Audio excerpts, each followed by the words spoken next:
the Farm Credit System. We cover the territory in southern Wisconsin.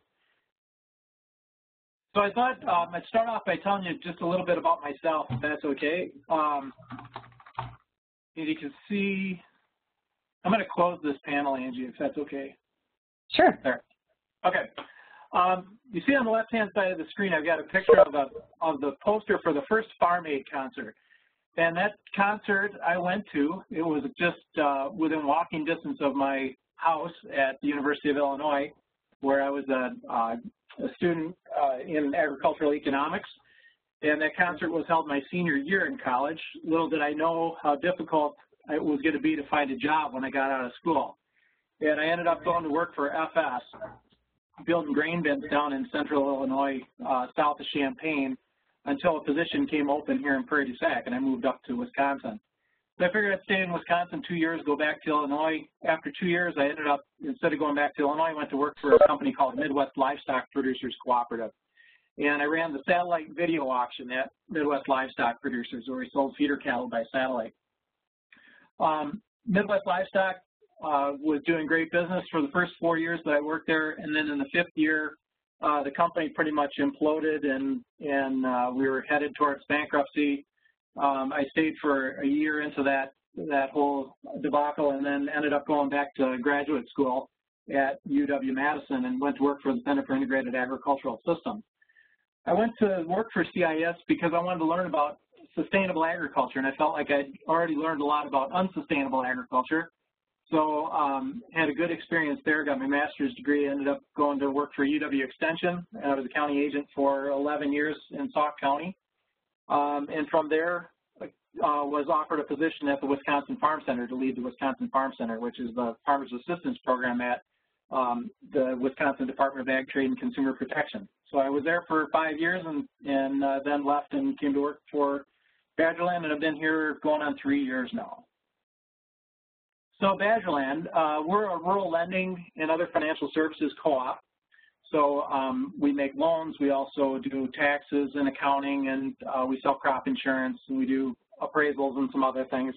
Part of the Farm Credit System, we've got 300+ employees, and we're based right here in Prairie du Sac, which is nice and convenient, it's about a mile from my house. We serve 33 counties across southern Wisconsin. We've got 15,000 members in the co-op at this point, and we're actually the largest ag lender in the state of Wisconsin. Because we're a cooperative, we pay our profits back out to our members in the form of cash dividends, and we paid $9.55 million in cash dividends this past spring to our farmer members, which is always a nice thing when you get a check at tax time. All right, so we'll jump into our presentation now.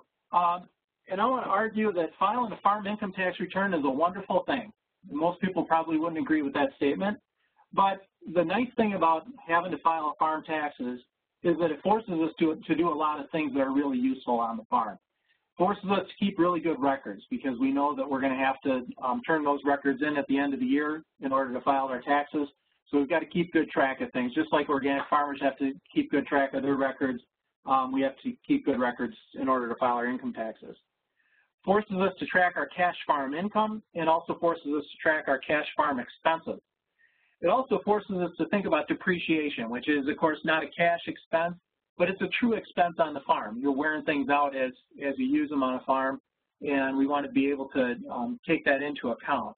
Now, the depreciation we use on our taxes, in a lot of respects, is kind of a phony number, and I'll show you what we're going to do with that as we get a little bit deeper into the program here. And then we usually do our taxes on a calendar year basis, and it's on a cash basis generally in agriculture. And it makes it really easy to do year-to-year comparisons when we're doing this on a calendar year. And then after we get our taxes done, we end up with this document right here, which is our Schedule F. And we're going to dive into this a little bit deeper, and then we're going to get into balance sheets a bit, and I'll show you how you put these two together to do an analysis on the farm. So what we're going to cover in the presentation tonight, number one, we're going to talk about how to use the Schedule F for business management purposes, not for tax management purposes. And that's one thing. A lot of farmers, when they're filing taxes, they're really concerned about not paying any income tax or minimizing their income tax. In this case, we want to take that Schedule F, we want to use it for business management purposes it's a whole different use of the Schedule F, and we're going to make a few changes in the numbers and things to make it more useful for business management purposes. We're going to talk about how you create and evaluate an annual balance sheet, because that's a really important document as well. And then we're going to talk about how you can take that Schedule F, put it together with the balance sheet, and you can analyze your farm's finances with just those two documents. The analysis that we want to do, we really want to analyze two different things. And I would say the number one most important thing that we want to analyze is cash flow, particularly for a startup business or someone who's kind of in an expansionary phase, someone who's got a young family. Cash flow is really, really important, and so that's the number one thing that we want to analyze. Cash flow is the ability of the farm to generate enough cash to cover all of your expenses, all the operating expenses, all of your loan payments, and then also have enough left over to pay for family living costs and also for reinvestment in the farm. And we want to make sure that you're taking enough for family living. You shouldn't have to go without health insurance. You shouldn't have to forego putting some money aside for your kids' education and that sort of thing. We really need to generate adequate cash flow from the farm. And then the number two thing that we want to analyze is profitability. In profitability, a lot of people use profitability and cash flow interchangeably. They're actually two very different things. Profitability is a way of measuring the ability of the farm to generate an adequate rate of return on the investment of money and the investment of time that you make in the business. So we want to look at everything that's devoted to the business, not just capital, but also the time that you're putting in, because your time is valuable as well. And you can take your time and go do something else. So we want to make sure that the farm is generating enough rate of return or enough return on your investment. So again, cash flow and profitability, people use the terms interchangeably, but they're very different things. You'll see how they're related to each other, but they're very different things. They tell you very different things about your farm operation. You can have strong cash flow and yet be unprofitable. We see that when someone's been farming for a long period of time. They don't have any debt anymore. Their children are grown. They're out of the house, so the family living expenses tend to be really low. So you can not generate a lot of cash income, but if you don't have a lot going out, your cash flow can actually be pretty strong. When we calculate profitability in those enterprises, though, and profitability, that's things like rate of return on assets, rate of return on equity, operating profit margin, we can find that they're really unprofitable. The rate of return is really, really low. You can survive for a long period of time if you got strong cash flow and you're unprofitable. You can survive for a lifetime. The challenge comes when you try to transfer that business to the next generation. There just isn't enough money coming into that operation for someone else to make it a going concern, and it ends up being a terminal business. On the other hand, you can be profitable and have negative cash flow. We'll see this sometimes with a farm that's been expanding pretty rapidly and maybe hasn't been structuring their debt correctly. So they've got a lot of money that's flowing out for loan payments and things. They're profitable when we calculate rate of return on assets, rate of return on equity, but the cash flow is actually negative. You can't survive very long with negative cash flow. That's a recipe for bankruptcy. So cash flow is absolutely critical in the short run. Profitability and cash flow are both really important for a farm to be a sustainable business. So we've got this Schedule F, and we're going to be looking at everything we're looking at last year. We're looking at 2013 because, of course, your Schedule F is a summary of your cash income and cash expenses for the previous year. So we have to massage it a little bit to make it useful for the purposes that we want.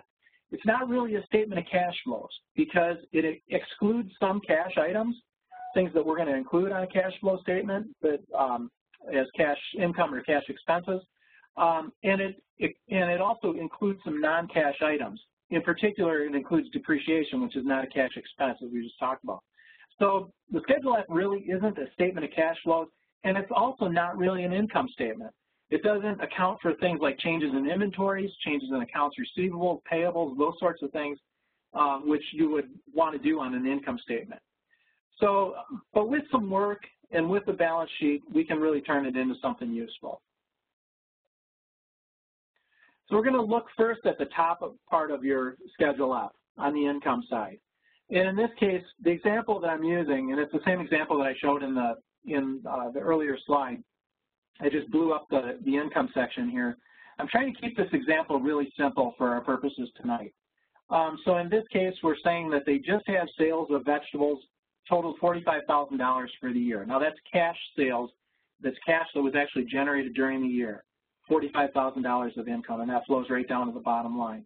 The only other things that, sometimes if you've got, if you're raising livestock for slaughter, you'll have sales of livestock and other resale items in here, or if you're buying product from one farmer and then you're reselling it, that's going to show up on line 1A, and then you want to put the cost of those items in line 1B.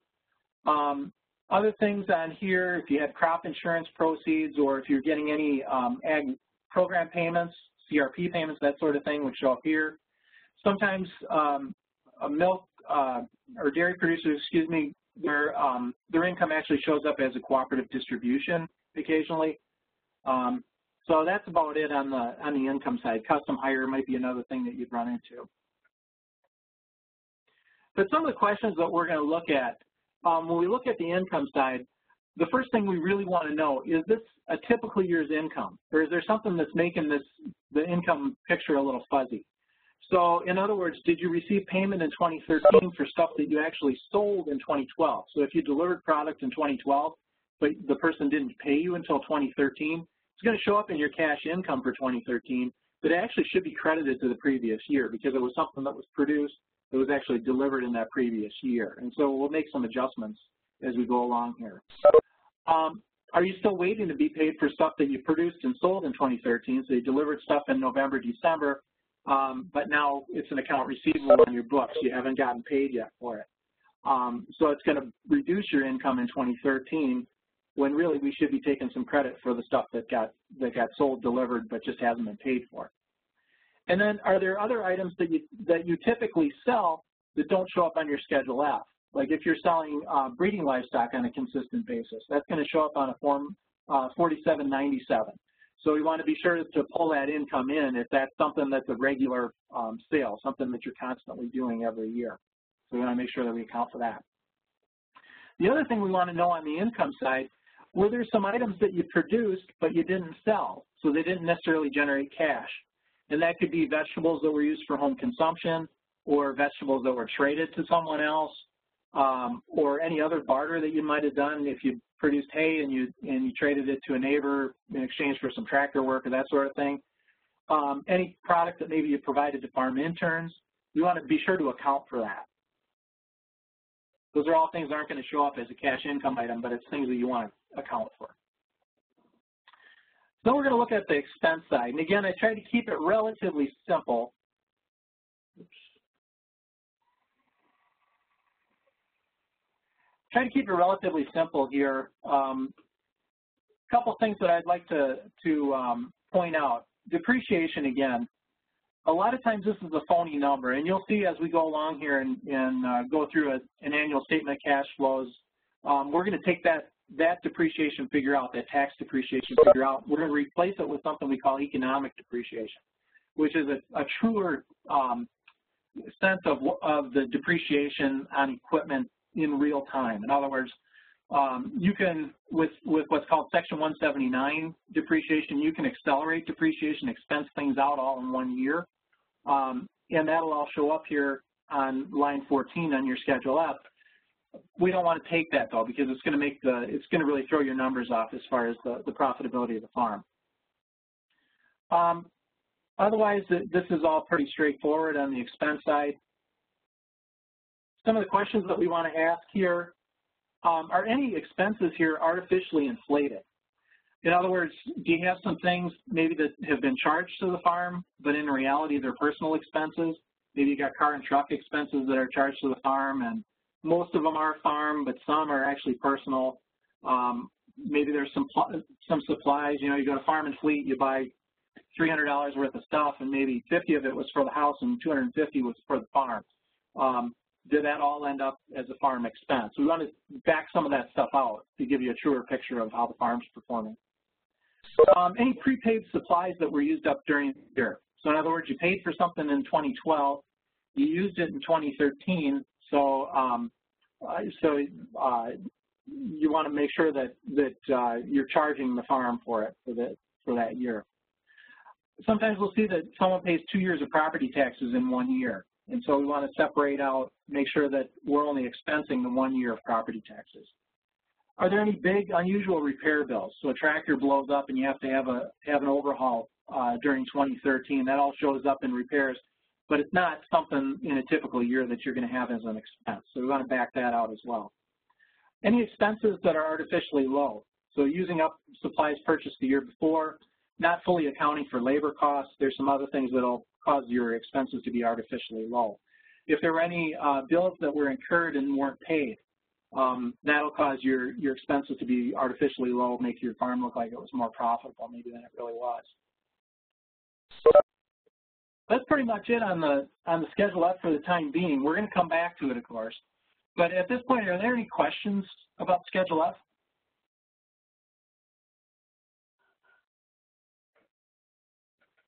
If anybody has a question, feel free to type it in the box and we'll get it answered.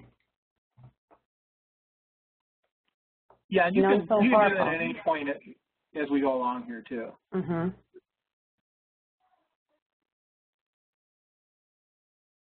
Okay. I'm going to push forward with the balance sheet then. So balance sheet, simply a snapshot of the investment in the farm business, and that's the investment in the farm business is all the assets that are being employed in that farm that are devoted to the farm. We also look on the balance sheet at the financing methods that are being used to finance those assets.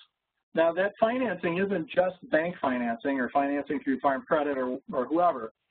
It's also your owner's equity. You've got an investment in your farm operation, and so that's why it's called a balance sheet, because the assets have to equal liabilities plus equity, so it balances out. So you have to think about the equity you have in your farm as an investment in your farm. It's your personal investment in the farm. The balance sheet measures the financial position of the farm at a certain point in time. That's really all it does for us. It just says on this particular date, these are the assets, these are the liabilities, this is the owner's equity that we have in the farm operation. So on the balance sheet, again, there's 3 sections. There's assets, that's everything that's owned by or everything that's payable to the business on the date that the balance sheet's prepared. Liabilities, that's all obligations that are owed by the business on the balance sheet date. And then the owner's equity, or which is also called net worth, we just take the assets minus the liability, and what's left is the owner's equity or the net worth. Here's an example of a typical balance sheet. Pretty simple example again. We typically line it up with the assets on the left-hand side, liabilities on the right-hand side. In this case, we're saying this is January 1st, 2014 balance sheet. Oh, I'm sorry, Angie, did you catch that message that just popped up there?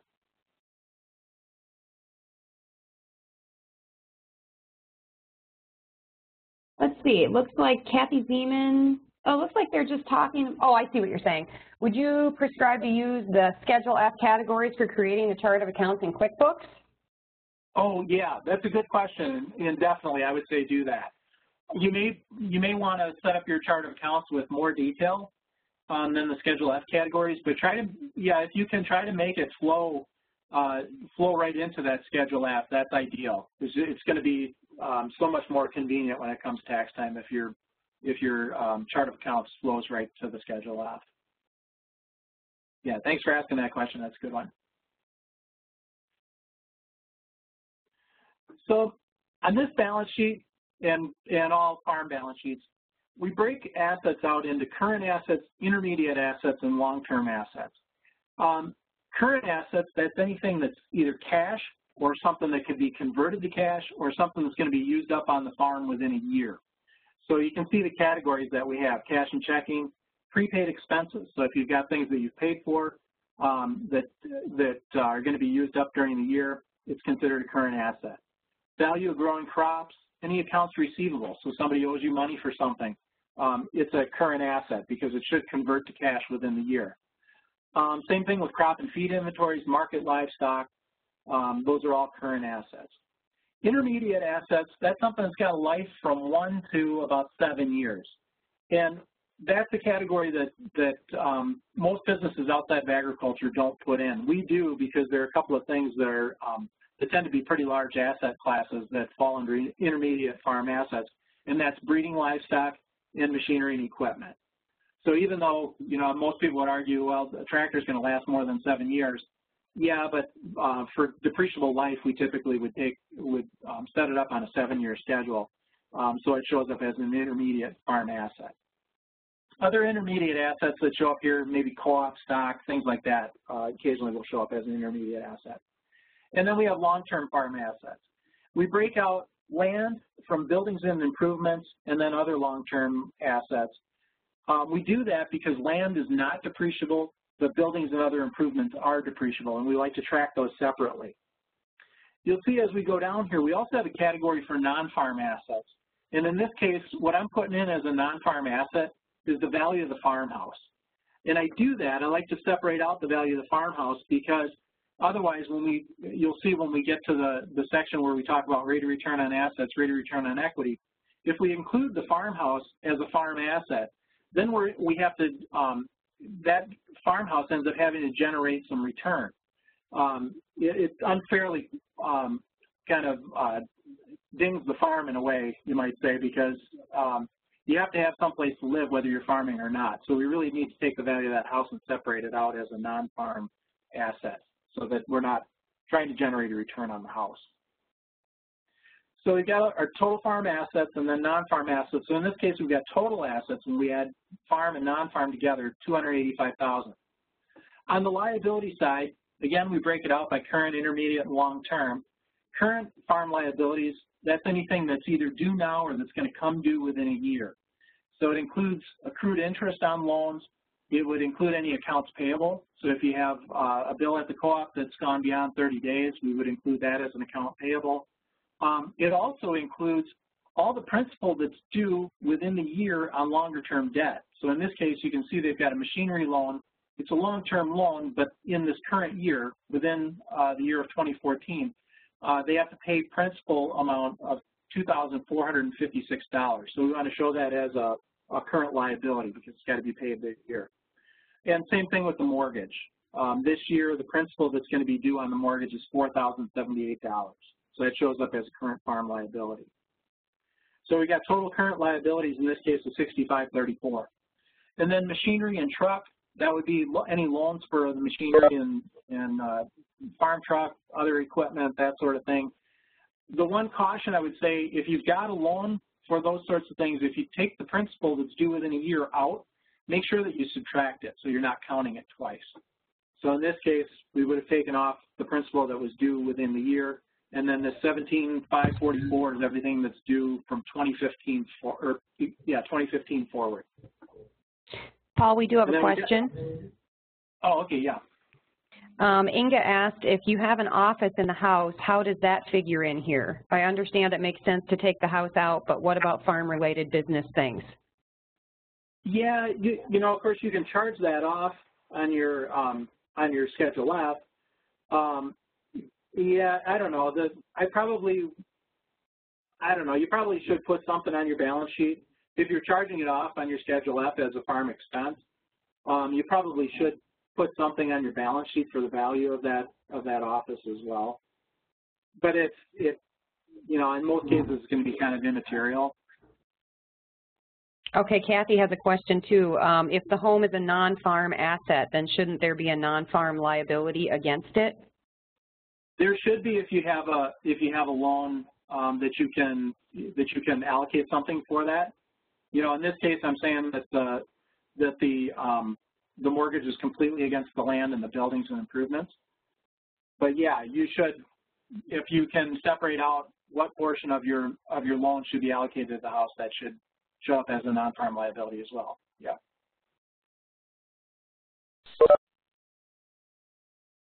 Okay. Now, Paul, there's just one more. Leilani is asking, are you going to go over valuations for land and equipment? I'm probably not going to get much into that tonight, just in the interest of time. But if you have a specific question when we get to the end, be sure to ask it. And I'll do what I can to answer it. Okay. Any other questions? All right. You'll see that I've marked some of these categories with a blue star. And what that indicates is those are categories that when we get to the income statement, we're going to want to do what's called an accrual adjustment.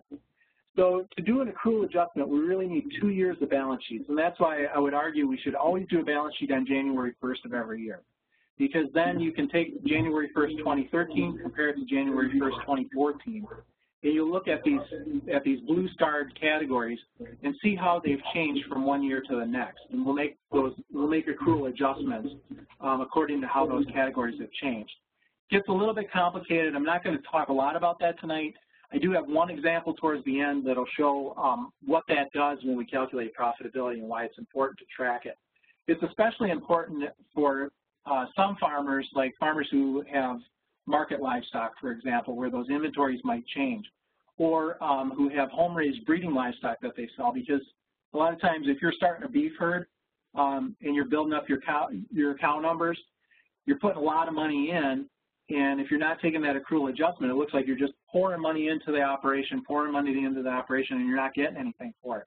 You're actually building up inventory, and you need to take credit for that. But we'll talk about that a little bit more as we go along here. But I wanted to give you this example just so you know which categories we need to make those accrual adjustments. So the information that we get from the balance sheet is liquidity and solvency. It's two areas of financial ratios that we look at. Liquidity is just looking at current assets and current liabilities, just that top part of the balance sheet. And we want to see what is the ability of the business to meet its current liabilities with current assets. So all those short-term liabilities, all the things that are going to come due within the year. Do we have enough current assets to cover that? And then solvency looks at the entire balance sheet and says, if we had to sell everything tomorrow, would we have enough money to pay off all of our liabilities? So what's the overall solvency of the farm business? Liquidity, again, we're just looking at the top part of the balance sheet. And again, we have current assets, cash, anything that's either going to be converted to cash or used up within a year. So it includes crop and seed inventories, market livestock inventories, growing crops, accounts receivable, prepaid expenses, and supplies. And then on the liability side, current liabilities, that's anything that's due now or anything that's going to come due within a year. So accounts payable, any principal that's due within a year on term loans, any accrued interest on term loans if interest is accrued, and then all principal and accrued interest on operating loans. Now, an operating loan is by definition supposed to be used for operating expenses and should be paid off completely in 1 year. So all the principal and all the accrued interest on operating loans is going to show up as a current liability. So the two ratios that we look at from a liquidity standpoint, the current ratio, that's where we take current assets and we divide by current liabilities. Current ratio needs to be at least 1, right? So we have to have at least enough current assets to cover the current liabilities. That would give us a ratio of 1. We'd like to see a ratio of 2 or more. We'd like to see you have twice as many current assets as current liabilities. Because some of those current assets, you think about some of those categories like feed inventories. Those are things that you don't want to sell to pay current liabilities because it's going to really disrupt your farm operation. So if you have a 2-to-1 ratio of current assets to current liabilities, it's more likely that you're going to have more cash to use or other things that you can sell that you can convert to cash that aren't going to disrupt the farm. The other thing we look at is working capital. And working capital is not a ratio, it's a dollar amount. We're going to take the current assets minus current liabilities. And the goal there, when we take current assets minus current liabilities, the dollar amount that we end up with should be at least 15% of your annual gross farm income. So if you look at that at your Schedule F, you look at line 9, your gross farm income, we want to multiply that by 15% and make sure that we've got current assets minus current liabilities that's equal to that dollar amount. I'll give you an example here in a second. Working capital is a really key measure of risk. I can tell you from a lender standpoint, we really look at working capital as the ability of a farm to withstand a downturn. Again, it's current assets minus current liabilities gives us a working capital dollar amount. Should be at least 15% of annual gross revenue of the farm. Strong working capital position really allows 2 things. Number 1, lets you withstand an unexpected setback. You know, we saw that in the dairy industry in Wisconsin in 2009 when milk price just crashed. There were a lot of people, 2007 was a good year, 2008 was a really good year. We had people that were taking cash in order to avoid paying income taxes. They were buying machinery, they were doing building improvements and things like that. And when the crash happened in late 2008, early 2009, they didn't have any working capital to fall back on. And then that's a pretty bad time to go to a lender and ask for an operating loan when you're in that situation. So having a strong working capital position really allows you to withstand an unexpected setback. From a more positive standpoint, it also allows you to take advantage of an unexpected opportunity. You know, something, you get to December and your feed supplier says if you pay for 3 months of feed, I'll give you a 15% discount. If you got a strong working capital position, you can take advantage of that. So here's the working capital example from our balance sheet. We said we had $5,000 in cash and checking. We didn't have any prepaid expenses or market livestock inventory or anything else, so it's strictly $5,000 on current assets. But we had current liabilities of $65.34, and that was all the machinery and mortgage principal that was due within the next year. So we know we've got a negative working capital in this situation. It's negative by $1,534. Well, if we're using our Schedule F and we said annual gross revenue of the farm is $45,000, our net working capital really should be $67.50, which would be 15% of $45,000. We're $8,284 short. So again, speaking from a lender's perspective, what we would say is that trying to make up that deficit, that $8,284 deficit in working capital in 1 year when you've got $45,000 of gross revenue is not realistic. So we would take that and we'd split it out over 4 years, and we'd say, you know, each year for 4 years you should be able to build up working capital by $2,071 a year and get to the point where you need to be from working capital position. Some of the common liquidity problems that we see, as a lender's perspective, but also when I worked for the Wisconsin Farm Center, where we were working with a lot of farmers who are in really serious financial trouble. One liquidity problem we run into, working capital consists mainly of feed inventories and receivables and not much cash. And again, feed inventories is something you don't want to sell and convert to cash because it's going to disrupt the farm. The receivables, you may or may not be able to collect on those receivables. You may not be able to collect on them when you need the money. If you need the money today, maybe your neighbor doesn't have the money to pay you for the hay that you delivered 2 months ago right now, you know. So having some cash working capital is really critical. Spending too much cash on capital purchases instead of building working capital reserves. And that goes back to the example I talked about with the dairy industry, where we had people who, to avoid taxes, bought machinery that maybe they did or didn't need, but used their cash instead of setting it up on a term loan, had no working capital reserves when the crash happened. Operating losses that get carried forward year to year. We see this sometimes. Someone has an operating loan, they max it out, they aren't able to pay it to zero at the end of the year, it rolls forward to the next year, rolls forward again, and you know, and that's all showing up as a current liability, and it really hurts the liquidity situation. Having poorly structured debt, where maybe you use your operating loan to buy a tractor and then don't switch it over to a 5-year loan or a 7-year loan. That's all got to be paid off in 1 year, and so that really hurts your working capital. And then having large unplanned expenses that aren't insured. Solvency ratios, there's just a couple of ratios that we look at here. Equity to asset ratio, and that's the owner's equity divided by the total assets. We'd like it to be greater than 50%. You should have more than a 50% equity position in your farm. Now, that's not realistic if you're just getting started, or if you're going through an expansion or something like that. But that's more of a long-term goal, is to get to a better than 50% equity position. And a lot of farmers have a goal to get to 100% equity position. They don't want to have any debt, and that's fine. Debt to equity ratio, that's taking all farm liabilities divided by the owner's equity.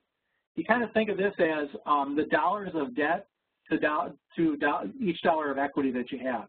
So it should be 43% or less over the long run. In other words, 43 cents of debt for every dollar of equity. Can be higher in the short run. Again, if you're just getting started farming, or you're going through an expansionary phase, or you just bought your farm, you know, that ratio is going to get thrown off a bit. common solvency problems that we see, taking on longer-term debt to cover for negative cash flow.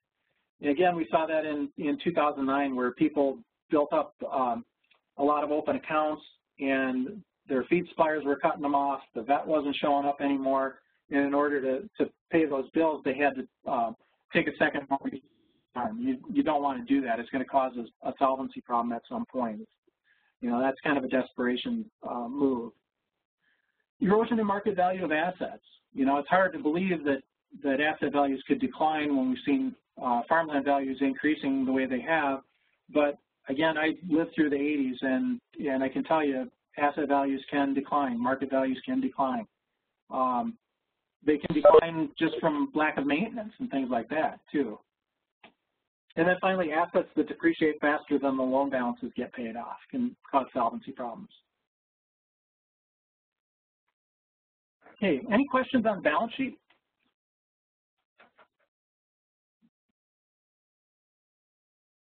All right, so we got the Schedule F, forced to do that by the IRS. You got your balance sheet because it's a good idea to do a balance sheet, and we did it January 1st. Now let's move forward and talk about analyzing profitability. And even though I would argue that cash flow is more important than profitability, doing profitability first, you'll see it's logical, it flows into the cash flow. So we're going to start by doing an income statement. That's how we really measure profitability, is from an income statement. What the income statement does for us, it gives us 1 year's income, 1 year's expenses, and it figures out how much profit was generated by the farm. It's not a cash flow statement. You'll see as we go along here, it's including some non-cash items, and we're going to make some accrual adjustments. Actually, I'm just going to do one just to show you how it works, but we want to make sure that all the income or everything of value that was generated during the year is accounted for in that year, and everything that was incurred as an expense during the year was accounted for in that year as well. Income statement is also known as a profit and loss statement. So why do we even need it? Well, it gives us, again, a way to account for everything of value that was generated by the farm during the year and not just the cash that it brought in. That's why I was asking those questions on the Schedule F. You know, were there things that you bartered? Were there things that you produced but you consume them yourself? We want to make sure that you're taking value, or the farm, you're giving the farm credit for that stuff. Gives us a way to account for all the expenses that were incurred and not just those that were paid in cash. And then ultimately, it's going to tell us if the farm's generating an adequate return for your devotion of time and money. In other words, is the farm profitable? And that's going to be, in some respects, kind of a value judgment on your part, but there are some benchmarks that I'd argue in here. So there's really three measures that we're going to look at: rate of return on farm assets, rate of return on farm equity, and the operating profit margin. Rate of return on farm assets, you can kind of think of that as the interest rate that's being earned on all of the investment in the farm. So that's your investment of equity. It's also the lender's investment that shows up as a liability on your balance sheet. So we're going to take all those farm assets and we're going to figure out what the interest rate is that's being earned on that investment. Obviously there, we should have a goal that, that the rate of return on those farm assets is higher than the interest cost on borrowed money. If it's not, it makes no sense to go and borrow money, because you don't want to borrow money at 6% in order to achieve a rate of return on assets that's 3%, right? Rate of return on farm equity, you can think of that as the interest rate that's just being earned on your investment in the farm, only looking at your investment in the farm.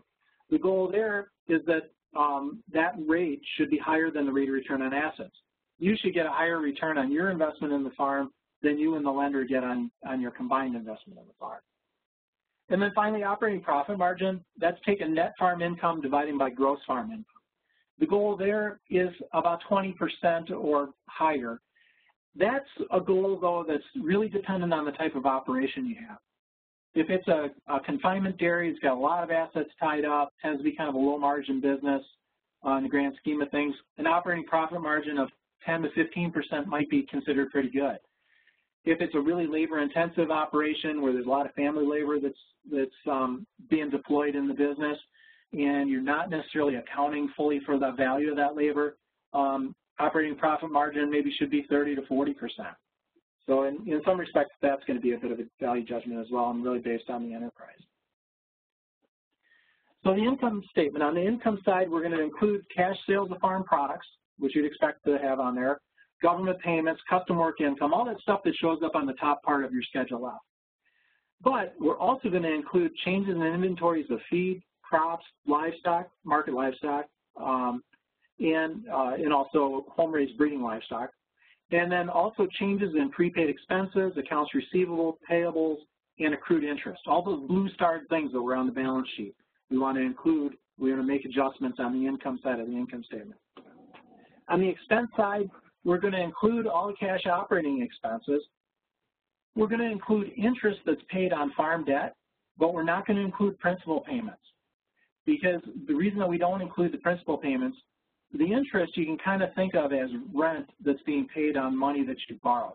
It's just like renting a tractor from somebody. If you rent the tractor, you give the tractor back, and you pay the rental on for the use of the tractor. Same way with the money. When you pay the principal back, you're just returning that money that you borrowed.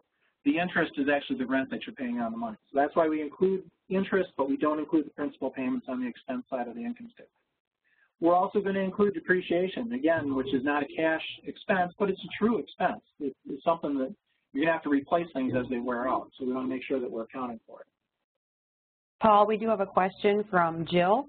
She says, are we recording the value in hours rate of work by owner or not just paid workers? Yeah, we should, and as we go along here, you'll see where we're going to plug that in. We do want to charge something for the value of the owner's labor. And that's a question. Anytime that I talk about that, it kind of sparks a debate because people will say, well, what's the value of my labor? You know, I love working on the farm, and, you know, anything that's left over at the end of the year is what I earned for working on the farm. You can kind of think of it as an opportunity cost, though, because you could go to town and you could get a job and get benefits and that sort of stuff. Maybe it's not a one-for-one, but, you know, could you go to town and get a job making $50,000? Should that be what you put in as the cost of the operator's labor if you're working full-time on the farm? And again, it's something, there can be real debates on that. We have another one from Lisa and David Abaz. They say that most businesses include your personal labor costs into the cost of the operation. On our farm, we take all the income minus expenses and call that our profit. That profit is our personal income. Is that typical for all farms? When we look at statistics about farm profits, does that number take this situation into consideration? Yeah, most of the time, if you do a profitability analysis, or if you see a university led profitability analysis, they'll typically put in a charge for the operator's labor. In fact, the Center for Farm Financial Management at the University of Minnesota, they have a program called Impact that you can do what-if scenarios on different types of farm enterprises.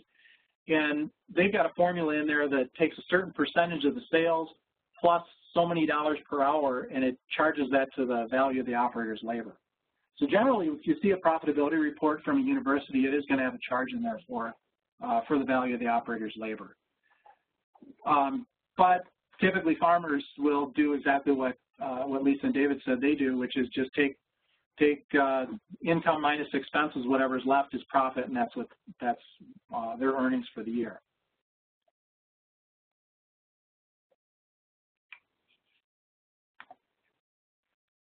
Okay, any other questions, or should I move on here with the income statement? No more so far. Go ahead. Okay. So here's an income statement that I put together using our Schedule F numbers.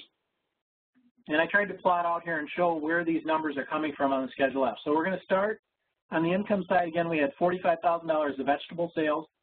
So our gross farm income is $45,000. That comes off Schedule F, line 9. Then we're going to take off our expenses. We only want to take the cash operating expenses at this point. So we're taking all of the Schedule F expenses minus the depreciation, and then I'm also breaking out the interest on farm loans on a separate line here, and I'll show you in a minute why we want to separate that out. So that, again, is coming from Schedule F, line 21. So total cash farm expenses, when we add that $19,650 to the $10,000, is $29,650. So that gives us net cash farm income of $15,350. I circle that number because we're going to see that again here in a minute when we get into the cash flow. This next section this is where we would make all of our accrual adjustments. So changes in prepaid expenses, changes in accounts receivable, the other accrual categories, accrued interest, and everything else. Just to keep it simple at this point, I'm leaving those blank. Where we would get those accrual adjustments, again, is by comparing our January 1st, 2013 balance sheet to our January 1st, 2014 balance sheet. And then we would make the adjustment from there. So we're going to have to compare 2 years of balance sheets to do an income statement. That's why we really want to do that balance sheet on January 1st each year so we can make these accrual adjustments. Now, we took out the depreciation up above here. We said Schedule F expenses minus that depreciation that showed up on the Schedule F because it's a phony number. That's a number that's just for tax management purposes. It's not true depreciation. True depreciation we call economic depreciation. The basis of it is from our balance sheet. And on our balance sheet example that we're using tonight, we had machinery of $30,000. That's our machinery line, so we're $30,000. We would take 15% of that. And that number, again, you can fudge that a bit if you want. If you got really new equipment, you might only take 12%. 15 is kind of the standard that lenders would use. So we take that 30,000 times 15%, that's $4,500 of economic depreciation that occurred during the year. On the building side, $20,000, we only take 5% there because the buildings typically are going to last a lot longer before they need some major renovation. So there it's $1,000. We add those two together, gives us our economic depreciation figure of $5,500. Then we get net farm income from that. Again, we didn't have principal payments in here. We don't include that on an income statement as an expense. So this is net farm income, and that's going to be the basis of our calculation of rate of return on assets, rate of return on equity.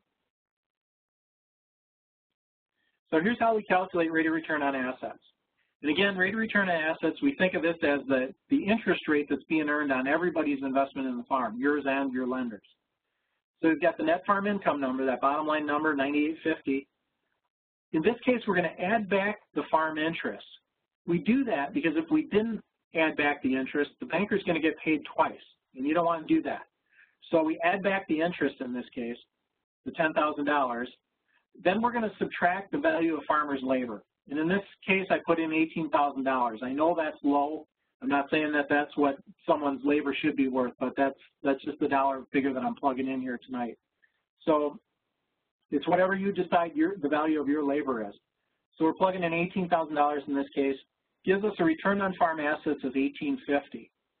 We take that $18.50, and then we're going to divide it by the total farm assets from the balance sheet. Again, here's why we want to separate out the value of the farmhouse, because if we had included the value of the farmhouse, we're taking that $18.50, we're dividing it by $285,000 instead of $185,000. So in this case, we take the $18.50 divided by $185,000. It gives us a 1% rate of return on assets. So it's really low. Again, rate of return on assets should be higher than the interest rate on farm loans. We didn't show any accrual adjustments, and in a second here, I'm going to show you what an impact those accrual adjustments can have when we calculate rate of return on assets. Rate of return on equity, we take the net farm income. We're not adding back the interest in this case because the interest is an expense, and the farmer or the banker, excuse me, is left out of this equation. So that $10,000 is gone. We subtract the value of the farmer's labor. In this case, we end up with a negative return on farm equity. Divide that by the farm net worth because we're only looking at the interest rate on your investment in the farm, the equity investment in the farm. So it's a negative number. It's negative 54%. It's a really ugly scenario, but this could be someone who's just getting started farming. There could be a lot of reasons for that number being so ugly. Okay, we take the operating profit margin now, and that's return on farm assets, so that $18.50 return on farm assets, and then we're going to divide it by the value of farm production. And in this case, the value of farm production is $45,000. It's from line 9 of Schedule F. Gives us 4.1%. Now, again, when we calculate the return on farm assets, we subtract off the value of the farmer's labor. So this is where you would say we really need to be setting prices high enough that we're able to pay ourselves fairly and achieve an adequate operating profit margin. So it's really, this is where it becomes really critical that we're charging enough for products that we're able to get an adequate operating profit margin. So now I want to just throw in what kind of impact we would have from accrual adjustments. This is exactly the same income statement. The only change that I made here is I said at the beginning of 2013, we had no accounts receivable. Everything had been paid up. Nobody owed us any money for anything. At the end of 2014, though, or excuse me, at the beginning of 2014, because we're looking at 2013. This is an income statement for 2013. So January 1st, 2013, accounts receivable were $0. January 1st, 2014, accounts receivable were $5,000. So we produced something, $5,000 of value. It was sold, it was delivered, just wasn't paid for. So it shows up on our balance sheet as a receivable. We add that $5,000. It was something of value that was created during the year. We need to add it and then make that accrual adjustment. Now our net farm income becomes $14,850 just from making that one accrual adjustment. We should also do that with things like prepaid expenses, any feed inventories, any accrued interest, all the other categories, all those blue starred categories. So now we're taking net farm income of $14,850, we're adding the farm interest, subtracting off the value of the farmer's labor. Now we've got a return on farm assets of $6,850 that we're dividing by the $185,000, and we've got a rate of return on assets of 3.7%. So we're getting pretty close to what we would say is an adequate rate of return on assets.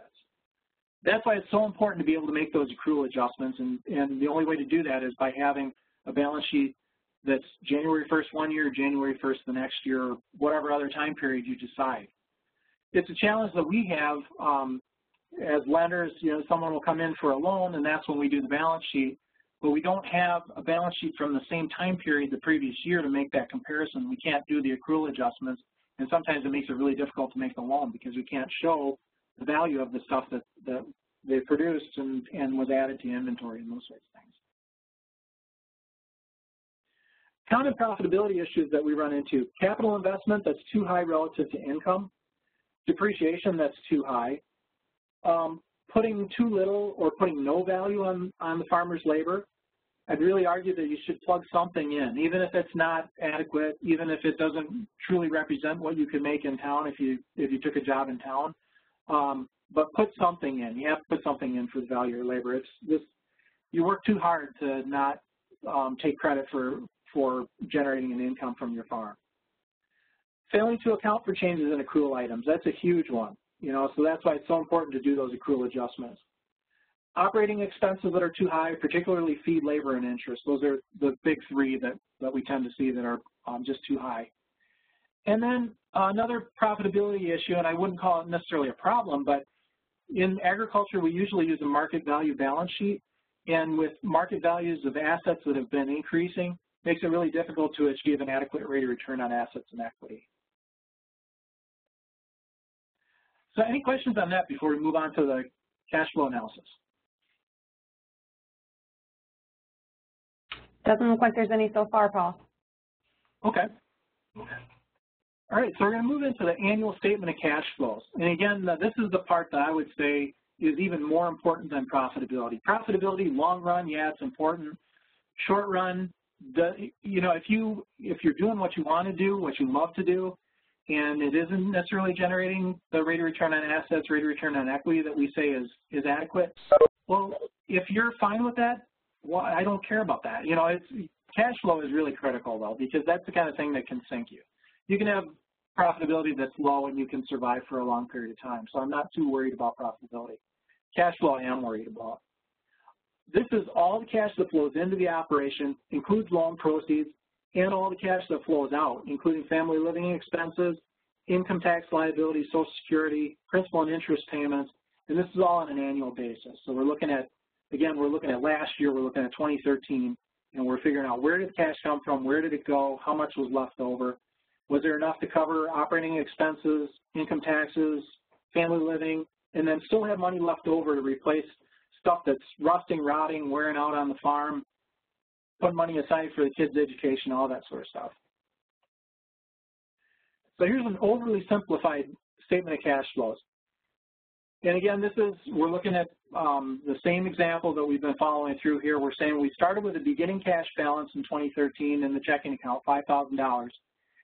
We had net cash farm income of $15,350. This came from the income statement. This is the number that I circled on the income statement. I'm just pulling it forward here.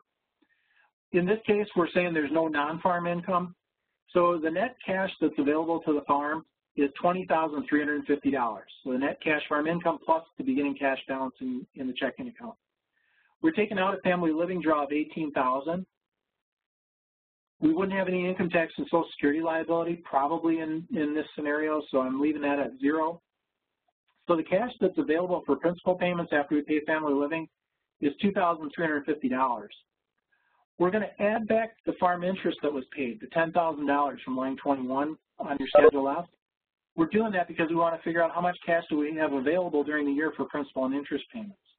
So we took that $10,000 out to get to this $15,350. We're going to add it back right here. $12,350 is available for principal and interest payments. Unfortunately, though, our scheduled payments were $16,534. So at the end of the day, or at the end of the year, we're going to have a cash deficit of $41.84. To do a really good, I said that was an overly simplified statement of cash flows. To do a really good statement of cash flows, we need some more detail. We need to know that beginning cash balance. We need to know the ending cash balance. And then we want to break out that cash flow. In the example I just showed you, we didn't really break the cash flow out very much, you know. We want to break it out now into cash flow from operations, cash flow from investing activities, and cash flow from financing activities. That overly simplified cash flow statement doesn't really tell us much of anything other than our cash flow is negative. We want to find out why is it negative. Is there a good reason for it? So here is a more detailed annual statement of cash flows, more legitimate annual statement of cash flows. The numbers are all still the same, but we're just breaking them out a little bit more. So we're starting with $5,000 beginning cash balance. Cash flow from operations, we had the $45,000 of vegetable sales. We had farm operating expenses of $19,650. So net cash from operations was $25,350. Now we've taken out the interest that was paid on farm loans because that's financing activity. We move that down below. So in this case, we'd look at that. We'd say, well, cash flow from operations actually looks pretty good. It's a pretty positive number. Cash flow from investing activities, this is just capital investments in the farm or capital sales from the farm. So what goes in cash flow from investing activities, if you bought a farm, if you sold a farm, if you bought a tractor, if you sold a tractor, any farm assets that you either purchased or sold would show up here. In this case, we said during the year we didn't buy any capital purchases, we didn't make any capital sales, didn't buy any equipment, didn't sell any equipment. So that's 0. The reason that we do that, we'll look at this and we'll say, well, if there are a lot of capital sales, and the only reason that cash flow is positive is because you're selling off all your machinery, that's a problem. At some point, you don't have any machinery to operate with anymore. So that's why we break out cash flow from investing activities. And then we look at cash flow from financing activities. So if we have proceeds from new loans, if you took an operating loan, built up your operating loan balance, that would show up here. We said we had $16,534 of principal and interest payments. So all the loan payments show up there. We consider off-farm wages and family living draw as financing activities. Again, your equity investment in the farm isn't an investment in the farm. You're financing your farm operation. It's the same way with off-farm wages that you might put into the farm operation to, in some sense, kind of subsidizing the farm operation. So it's a source of financing, off-farm wages. And the family living draw is the payment that you make back to that financing source, back to yourself. So that shows up here as well. In this case, we had net cash from financing activities that was a negative $34,534. So the net change in cash from the beginning of the year to the end was a negative $91.84, gives us an ending cash balance with a negative $41.84. But we like to break it out in these 3 categories, so it really tells you where's the money coming from and is there an area where we really need to focus on that's a problem. The key cash flow ratio that we calculate, and there's really only one, and that's capital debt repayment capacity. There are a few others that the Farm Financial Standards Council would look at, but This is the real key, and that's capital debt repayment capacity, CDRC for short. It's looking at all the cash that's available for debt repayment divided by the total demands on your available cash. The goal there is 115%, and I'll show you an example that'll make this a lot clearer. But we want to know all the cash that's available to the farm and all the cash that's being demanded from the farm, and we should have about 15% more cash available than is being demanded. So here's how we would calculate CDRC. Again, we're taking net farm income. This is coming off the Schedule F. This is the bottom line number on the Schedule F example that I've been using all night, $10,350. We said that there was no non-farm income, so that's a 0. We took out family living expense of $18,000, same example that we're following all night. So it gives us total net earnings of negative $7,650. We're going to add back the depreciation that was included above. This is off the Schedule F, that $5,000 is Schedule F depreciation. We're adding back the interest on capital debt that was included above. That was the farm loans, $10,000. We're adding that back, $15,000. So here's the capital debt repayment that's available to the farm, $7,350. We had annual scheduled principal and interest payments of $16,534. Down here is where I'm coming up with that $16,534. I'm saying there's a $150,000 mortgage on the farm at 6% interest with a 20-year amortization. We give you an annual payment of $1,378. $20,000 machinery note at 5%, 7-year amortization, annual payment of $3,456. So that's where this $16,534 is coming from. Now we want to plug in what we call capital asset replacement. So all that stuff that's wearing out, we want to be able to replace it. So we're going to hit our cash flow to make sure that we're replenishing our cash account so that we're going to be able to replace this stuff when it wears out. This number looks familiar. It's the same number that we used as economic depreciation back on the income statement, $5,500. So we're going to plug that in here. So those are the total demands on cash, these two numbers, $16,534 and the $5,500. That's $22,034. We take the capital debt repayment and divide by the total demands on cash, and it gives us 33.4%. So a pretty ugly number when we want to get to 115.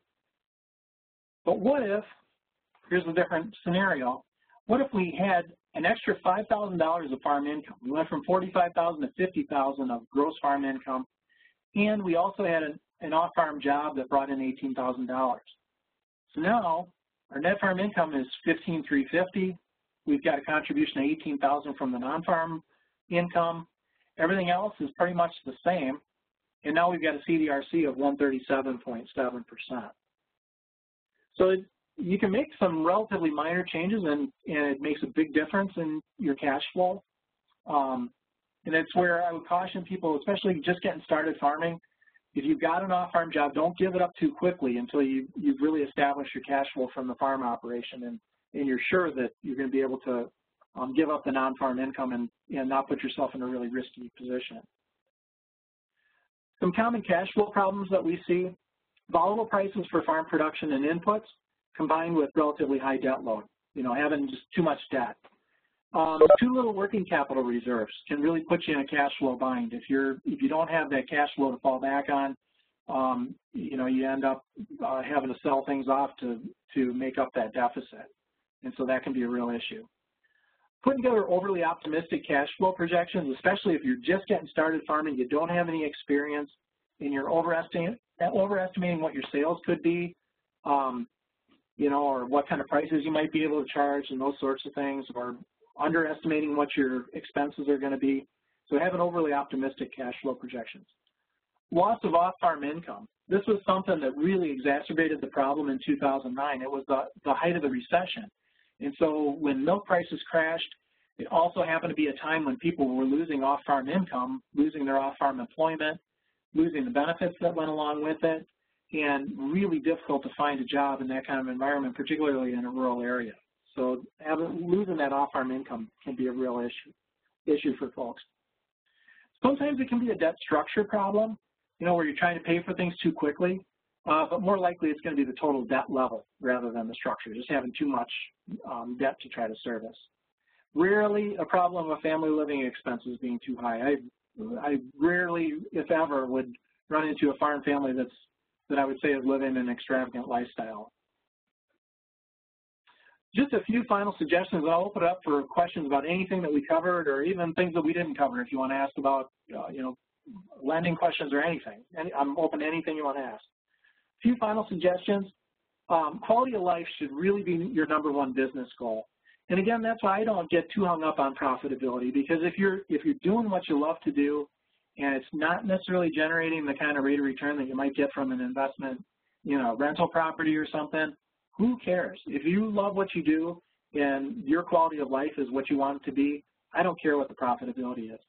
But you have to have positive cash flow to keep doing what you love to do, and that's why cash flow is so critical.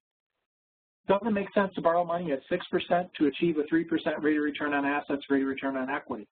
So again, if your profit level is relatively low, but cash flow is okay, you probably could still get a loan, but maybe it doesn't make sense to get a loan. So you really want to think about that. Always do a January 1st balance sheet. No matter whether you intend to borrow money or not borrow money, it's really going to help you do a farm business analysis. You're going to be forced to do your Schedule F. You'll have that. The only thing that you won't have is your balance sheet. So if you can just kind of set it in your mind that I'm always going to do a January 1st balance sheet, you'll have what you need to do a good farm financial analysis. And then finally, don't draw any big conclusions from just 1 year's financials.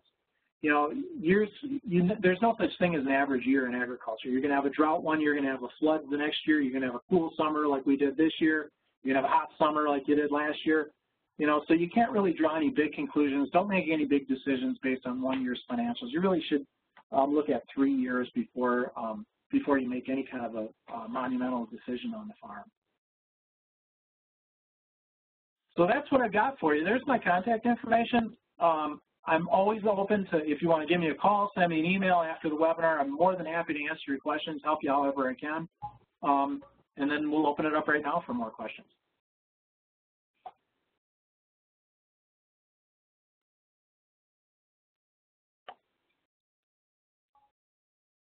See, I should mention too, we'll post this on Badgerland Financial's website. I don't know, Angie, are you going to post it on Moses' website as well?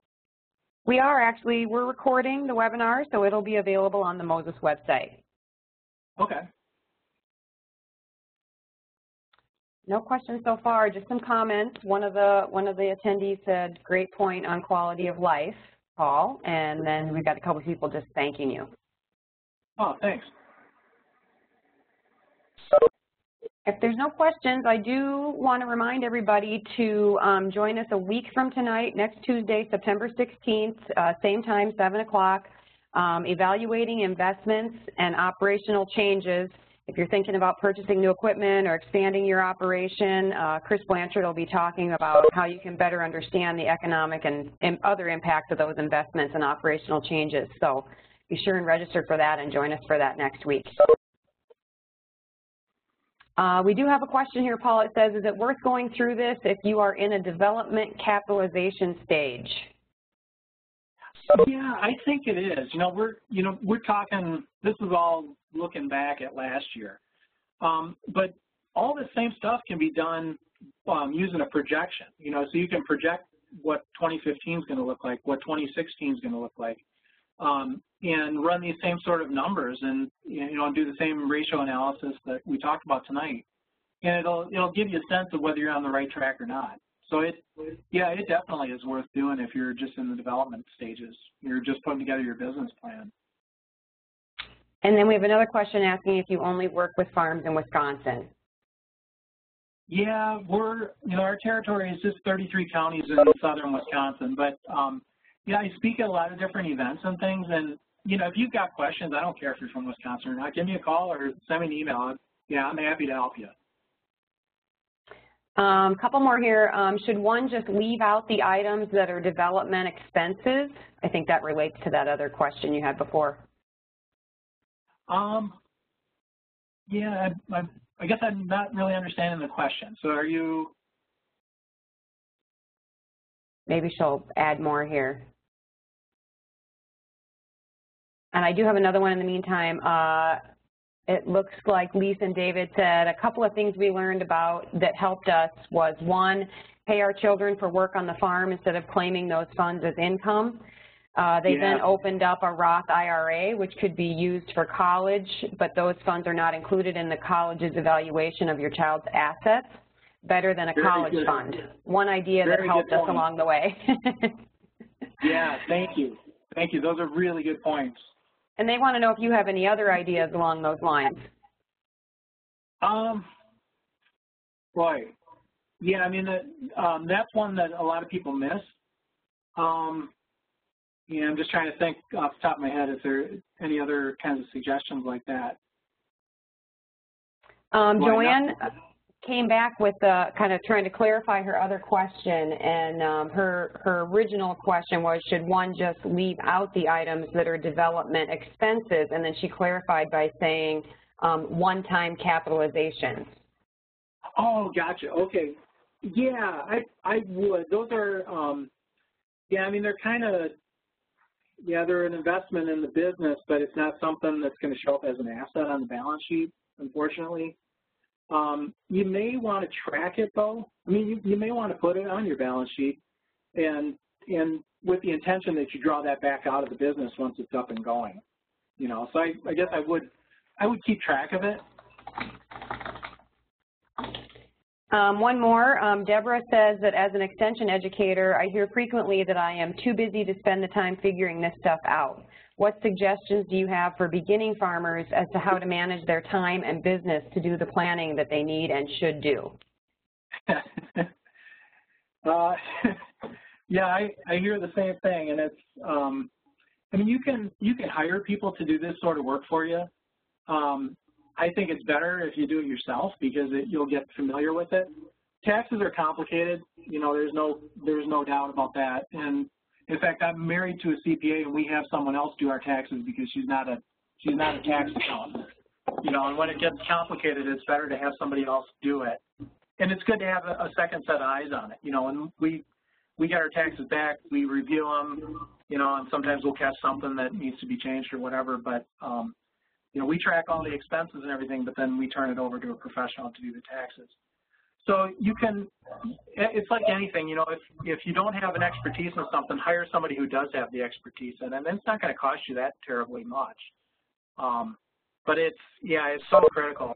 This stuff is so critical, and I've just, my history is working with folks who have gotten themselves in really, really tough situations, and, you know, when I made the point about quality of life, the flip side of that is if you don't know what your financial situation is, your quality of life goes out the window in a hurry. And I've sat at a lot of kitchen tables where people were crying or angry, or you know, we weren't able to come up with you know, we were going from one bad solution to another, and it's a horrible thing. I don't know how to emphasize that enough. But that's what motivates me to do this kind of work, because it's so important. All right, looks like everybody's just saying thank you, Paul, for your time, and we thank you for your time too. Oh, you're welcome. I love doing it. So thanks everybody for joining us. Thanks for joining us, everyone. Have a good night.